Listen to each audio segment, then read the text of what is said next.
नमस्कार, मैं हूं आपके साथ चंदन भारद्वाज और आप देख रहे हैं सीटीएन न्यूज। देश के प्रधानमंत्री नरेंद्र मोदी ने आज रिजर्व बैंक ऑफ इंडिया की दो नई स्कीम्स को लॉन्च करते हुए इन्हें देश की आम जनता को समर्पित किया। कौन सी है ये दो स्कीम्स जिन्हें देश के प्रधानमंत्री ने आज देश के आम नागरिकों को समर्पित किया है, इस पर आधारित हमारी ये विशेष रिपोर्ट देखिए। आज जिन दो योजनाओं को लॉन्च किया गया है उनसे देश में निवेश के दायरे का विस्तार होगा। प्रधानमंत्री नरेंद्र मोदी ने आज रिजर्व बैंक की दो ऐसी योजनाओं की शुरुआत की है जिनका आम आदमी को काफी फायदा होगा। ये योजनाएं गवर्नमेंट सिक्योरिटीज में आम आदमी के निवेश को आसान बनाने और बैंकों के बारे में शिकायत समाधान प्रक्रिया को आसान बनाने से जुड़े हैं। कार्यक्रम की शुरुआत में पीएम मोदी ने कोरोना के समय में देश के वित्तीय संस्थानों के साथ आरबीआई की भूमिका की तारीफ करते हुए कहा कि कोरोना काल में देश के आम लोगों तक सरकारी मदद पहुंचाने में आरबीआई ने जो भूमिका निभाई वो तारीफ के काबिल है। कोरोना के इस चुनौतीपूर्ण कालखंड में देश के वित्त मंत्रालय ने आरबीआई और अन्य वित्तीय संस्थाओं ने बहुत प्रशंसनीय काम किया है। अमृत महोत्सव का ये कालखंड 21वीं सदी का ये महत्वपूर्ण दशक देश के विकास के लिए बहुत महत्व रखता है। ऐसे में आरबीआई की भी भूमिका बहुत बड़ी है, बहुत महत्वपूर्ण है। पीएम मोदी ने योजनाओं को लॉन्च करते हुए कहा कि आज जिन दो योजनाओं को लॉन्च किया गया है उससे देश में निवेश के दायरे का विस्तार होगा और कैपिटल मार्केट को एक्सेस करना निवेशकों के लिए अधिक आसान, अधिक सुरक्षित बनेगा। अब लोगों को सुरक्षित निवेश का एक और विकल्प मिल गया है। आज जिन दो योजनाओं को लॉन्च किया गया है उनसे देश में निवेश के दायरे का विस्तार होगा और कैपिटल मार्केट्स को एक्सेस करना निवेशकों के लिए अधिक आसान, अधिक सुरक्षित बनेगा।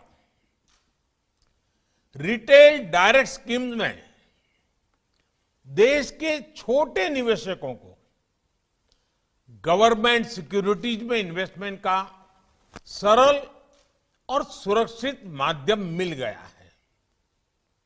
इसी प्रकार इंटीग्रेटेड अंबड्समैन लोकपाल स्कीम के बैंकिंग सेक्टर में वन नेशन वन अंबड्समैन ये सिस्टम ने आज साकार रूप लिया है।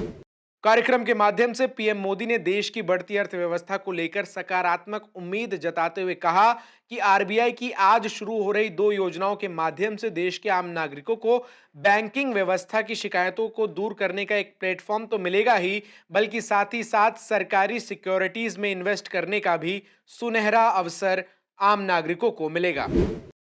आज जब देश अपने फिजिकल और डिजिटल इंफ्रास्ट्रक्चर को आधुनिक बनाने में जुटा है,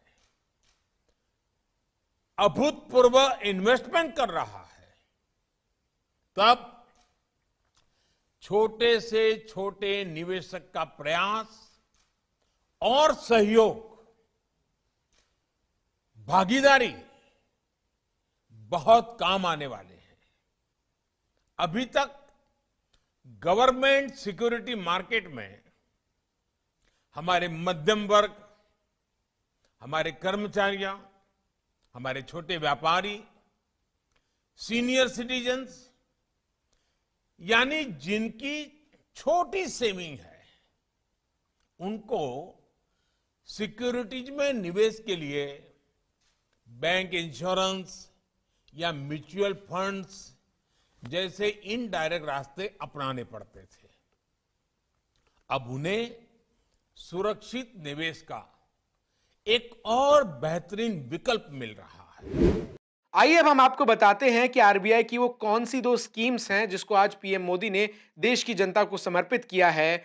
आरबीआई की तरफ से शुरू की गई पहली स्कीम है रिटेल डायरेक्ट स्कीम। इस स्कीम के जरिए छोटे आम निवेशकों की पहुंच सरकारी सिक्योरिटीज तक बढ़ाने की कोशिश होगी। इसके तहत केंद्र सरकार और राज्य सरकारों द्वारा जारी सिक्योरिटीज में लोगों के सीधे निवेश को बढ़ावा देने के लिए एक रोड मैप तैयार किया जाएगा। इससे आम निवेशक आसानी से रिजर्व बैंक की वेबसाइट पर ऑनलाइन खाता खोलकर सरकारी सिक्योरिटीज में निवेश कर पाएंगे। अभी तक इसमें केवल बड़े संस्था ही ज्यादा निवेश कर पाते थे। एक और बड़ी बात यह होगी कि इसके लिए रिजर्व बैंक किसी तरीके का चार्ज भी नहीं लेगा, यानी इस सेवा की कोई फीस नहीं होगी। वहीं आरबीआई की तरफ से आज समर्पित दूसरी स्कीम का नाम रिजर्व बैंक एकीकृत लोकपाल योजना है। रिजर्व बैंक के एकीकृत लोकपाल योजना के तहत देश में लोगों द्वारा बैंक की शिकायतों के बारे में समाधान प्रक्रिया में और सुधार करने की कोशिश की जाएगी। इसके पीछे आरबीआई का यह मकसद है कि आम लोगों की शिकायतों का समाधान जल्द से जल्द आसान तरीके से हो सके। इस स्कीम की थीम एक देश एक लोकपाल बनाई गई है, जिसके तहत ग्राहक अपनी शिकायत एक ही पोर्टल, एक ही ईमेल और एक ही पत्र पर इसके एक विंडो के द्वारा फाइल कर सकेंगे, दस्तावेज जमा कर पाएंगे और शिकायतों की प्रगति की निगरानी करते हुए अपना फीडबैक भी दे पाएंगे। पीएम मोदी के साथ इस कार्यक्रम में देश की वित्त मंत्री निर्मला सीतारमन, आरबीआई के गवर्नर शक्तिकांत दास, केंद्रीय मंत्री पीयूष गोयल, नरेंद्र तोमर, नीति आयोग के सीईओ अमिताभ कांत के साथ साथ वित्त मंत्रालय और आरबीआई के कई अधिकारी भी मौजूद थे। Bureau report, cetane news.